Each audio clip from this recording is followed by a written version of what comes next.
नमस्कार दोस्तों। तो स्वागत है आपका एक बार फिर से रावत फनी फैमिली 0.2 में। तो जैसा कि पिछली 2 वीडियो मैंने डाली थी अपने जीवन पर आधारित, और आज मैं तीसरी वीडियो डाल रहा हूं अपनी। और आज की वीडियो में मैं अपनी दोस्ती के बारे में बताऊंगा। कहते हैं ना दोस्तों कि जैसा कि बीता हुआ समय और बीता हुआ पल कभी वापस नहीं आ सकता, तो जो बीता हुआ स्कूल टाइम है वो कभी वापस नहीं आ सकता, बीती हुई दोस्ती कभी वापस नहीं आ सकती। तो ऐसे ही हम 3 दोस्तों की कहानी है जो आज मैं आपको सुनाने जा रहा हूँ। और हम 3 दोस्त थे। पवन भाई मेरे से 2 साल उम्र में बड़े थे, फिर मैं था, विजय, और फिर कुलदीप था। दोनों में हमें 2-2 साल का अंतर था। और तीनों की दोस्ती बहुत मजबूत हुई और दोस्ती की शुरुआत हुई हमारी सन 1998 से। तो कहानी इस प्रकार शुरू होती है कि हम तीनों पहले मैं कुलदीप एक ही स्कूल में पढ़ते थे, सरकारी। जैसे कि मैंने आपको बताया कि मैं बहुत बैकवर्ड इलाके से था, उत्तराखंड के, और सरकारी स्कूल में पढ़ते थे हम। तो मैं और कुलदीप भी उसी सरकारी स्कूल में पढ़ते थे। फिर पहले मेरी कुलदीप की इतनी दोस्ती नहीं थी, मतलब बातचीत थी हल्की फुल्की। उसके बाद एंट्री मारी हमारे पवन भाई ने, जो लखनऊ में रहते थे पहले। और पवन भाई 4 भाई थे वो, और पवन सबसे छोटे थे उसमें से। और पवन के 3 भाई नौकरी करते थे, 2 भाई फौज में थे, एक भाई उनकी बहुत बड़ी चक्की थी। और पवन भाई जब लखनऊ से आए तो उनका एडमिशन भी हमारे साथ सरकारी स्कूल में हुआ, +1 में। तो पवन भाई बहुत स्टाइलिश थे, बहुत हंसमुख थे, मजाकिया थे। तो पवन भाई को क्या था कि अपनी भाषा नहीं आती थी। जैसे हमारी भाषा उत्तराखंड की गढ़वाली भाषा है हमारी, तो उनको ना कम आती थी गढ़वाली भाषा।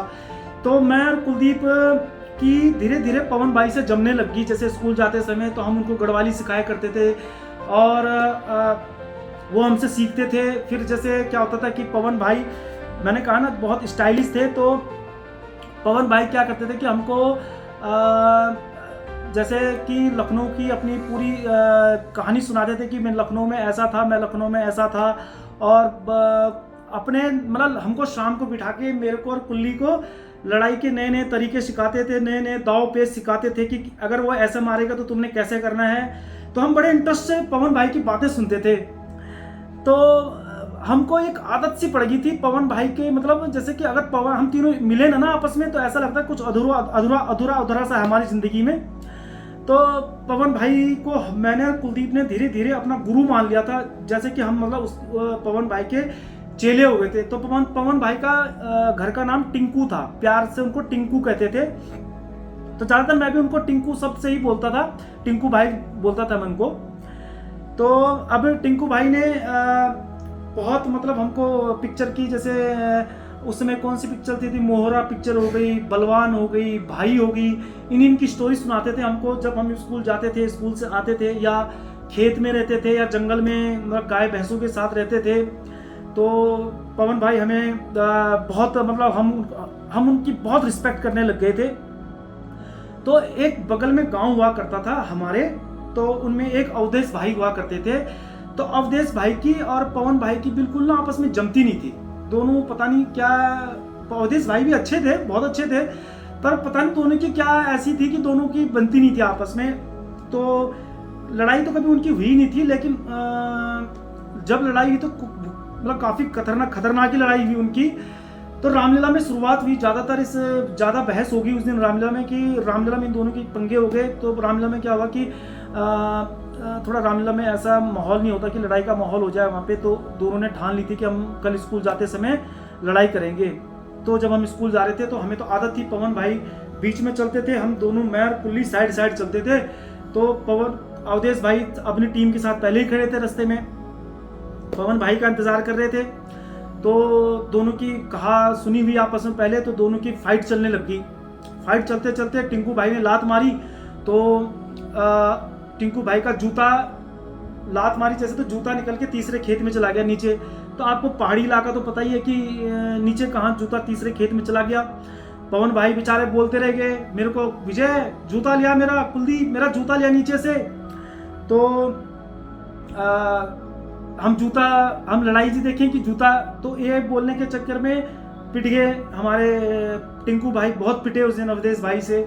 और जब वो लड़ाई छुड़ाई गई उनकी, तो जब लड़ाई ज़्यादा हो जाती है तो छुड़ाने वाले भी बीच में आ ही जाते हैं, आपको पता ही है। जैसे पहले खूब मारपीट करवा ली, फिर छुड़ाने वाले बीच में 2-4 मेरे जैसे आ ही जाते हैं। लड़ाई हमने तो लड़ाई छूटी तो मैं पवन भाई से हम कभी कभी डरते भी बहुत थे, क्योंकि होता ही है कि भाई गुस्सा तो उसने हमारे ऊपर ही निकालना है।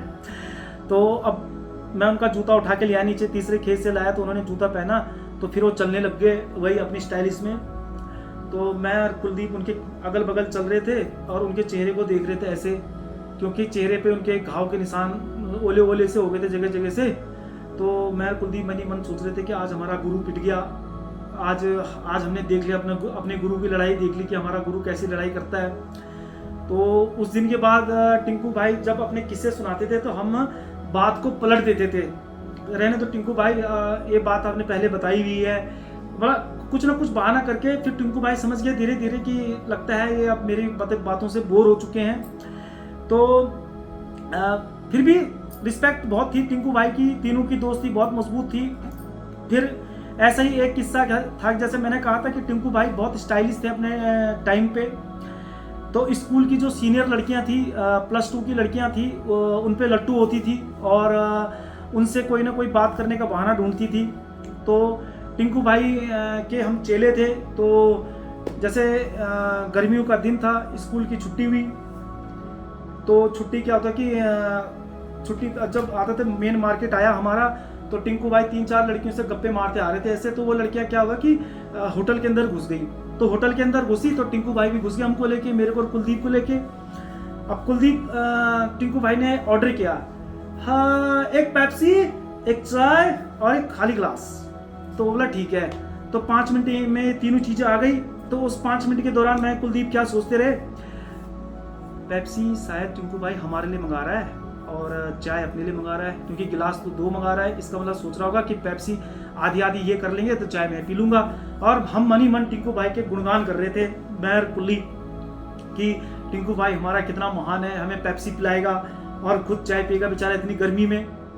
तो जैसे ही आई तीनों चीज़ें आई वहाँ पे, तो हमने कुलदीप ने सट से पेप्सी पकड़ने के लिए हाथ गया, तो टिंकू भाई रुको रुको ठहरो जरा, ठीक है। फिर उसने कहा चाय ली और वो खाली गिलास था उसमें आधी की, लो मेरे प्यारे भाइयों चाय पियो। मैं कुलदीप हेलो एक दूसरे पे या नहीं होता मीम लगते हैं। तो उस समय मीम का कहाँ जमाना था, तो लेकिन अगर मीम होता तो ऐसे ही होता शायद हमारे साथ, हेलो ऐसे ही हो सकता था दोनों चीज। तो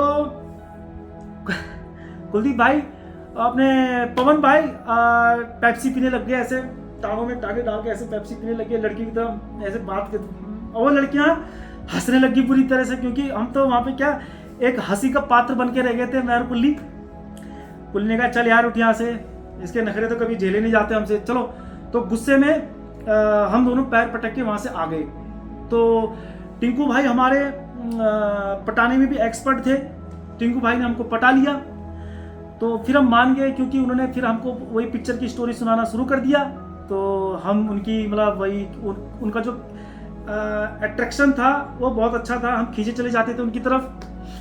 फिर ऐसे ही एक और बात में वो एक और बात उनकी थी कि उनके साथ कभी शर्त नहीं लगा सकते थे।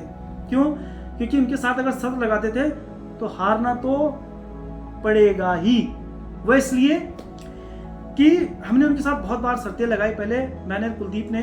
तो जैसे हम 10 रुपये, उस समय 10 रुपये 20 रुपये 30 रुपये बहुत होते थे, तो हम हमेशा हार जाते थे पवन भाई से शर्त में, चाहे वो ताकत के मामले में चाहे कुछ के मामले में। तो ऐसी एक ताकत की जो शर्त थी, जैसे हमारा मेन मार्केट से गांव 3 किलोमीटर चढ़ाई पे है, तो 3 किलोमीटर चढ़ाई तक हम 2 स्टॉप होते हैं हमारे, पैदल चलते थे हम, तो 2 स्टॉप होते थे वहां पे। हम क्या 5 मिनट रेस्ट लेते थे, फिर चढ़ाई चढ़ना शुरू करते थे।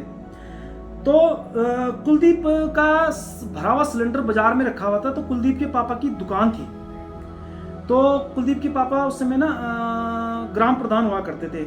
तो हम तीनों कुलदीप के पापा से बहुत डरते थे। तो उन्होंने कहा, हम तीनों जब स्कूल से आए तो उन्होंने कहा उधर आओ। हम दौड़े दौड़े गए, ये सिलेंडर ले चलो घर। तो सिलेंडर उठाया चले। तो कुलदीप भाई जैसे हमारे गांव से मेन रोड से चढ़ाई शुरू, तो कुलदीप ने मेरे को आंख मारी ऐसे। तो मैं समझा नहीं कि कुलदीप क्यों आंख मार रहा है मुझे। कुलदीप ने बोला यार पवन भाई, ये सिलेंडर क्या आप नॉन स्टॉप गांव तक ले जा सकते हो? दो स्टॉप है वहां पे रुकना नहीं है ना, सिलेंडर को कंधे से नीचे रखना है। तो पवन ने कहा कितने की शर्त लगी? बोला 30 रुपए की शर्त लगी।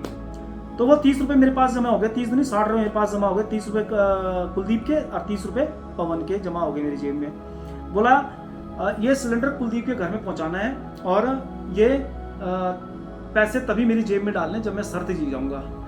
तो मुझे तो यकीन भी था कि पवन भाई नॉन स्टॉप तो ले ही जाएंगे इसको, लेकिन दिल में एक वहम भी था कि क्या पता थक के बैठ जाए।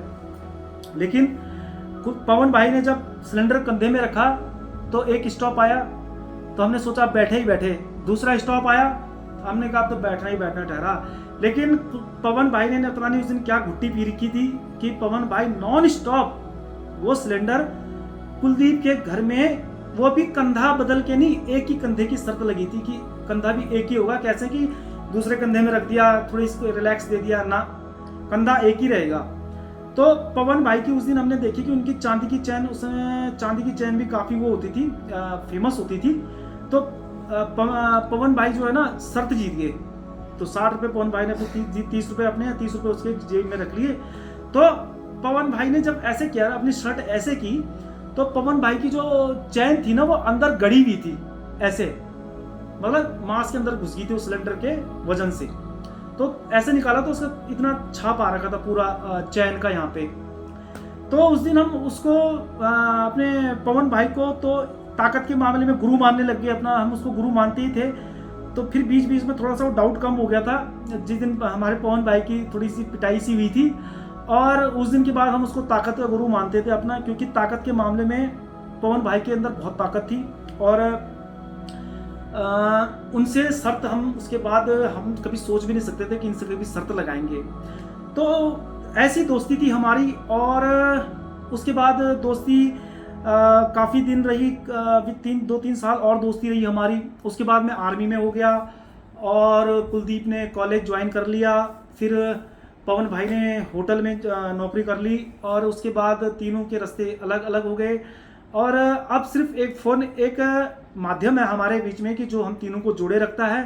और आज भी हम तीनों के बीच वही प्यार है जो उस टाइम था। हाँ, अब थोड़ा बच्चे हुए हैं, प्यार बट सा गया है, लेकिन वो दोस्ती वैसी है जैसे स्कूल टाइम पे थी। और ऐसी दोस्ती मैं सिर्फ अपने सब्सक्राइबर और जो मेरे को जो सुनेंगे अब, और जो बच्चे स्कूल में दोस्ती करते हैं, तो मैं उनसे एक रिक्वेस्ट करना चाहता हूँ कि दोस्ती एक ऐसी चीज़ है हमारे जीवन में कि ये हमेशा एक प्यार का धागा होता है और इस धागे पर कभी गांठ नहीं पड़नी चाहिए, और दोस्ती के नाम पर भी कभी गांठ नहीं पड़नी चाहिए। दोस्त चाहे वो बाद में जाके उसके हालात जैसे भी हों, चाहे वो गरीब हो जाए या चाहे वो अमीर हो जाए, लेकिन मन वैसे ही होना चाहिए जैसा हमारा स्कूल टाइम पे था या जैसा हमारा उस समय था जब उससे हमारी दोस्ती हुई थी। तो ऐसी हमारी दोस्ती की कहानी है। और आपको ये मेरी कहानी अच्छी लगेगी तो इसको लाइक भी करना है, शेयर भी करना है और कमेंट तो करना ही करना है। तो ऐसी ही एक और कहानी के साथ मैं आपको जल्द मिलूंगा। तब तक के लिए चाचा, बाय बाय, जय हिंद।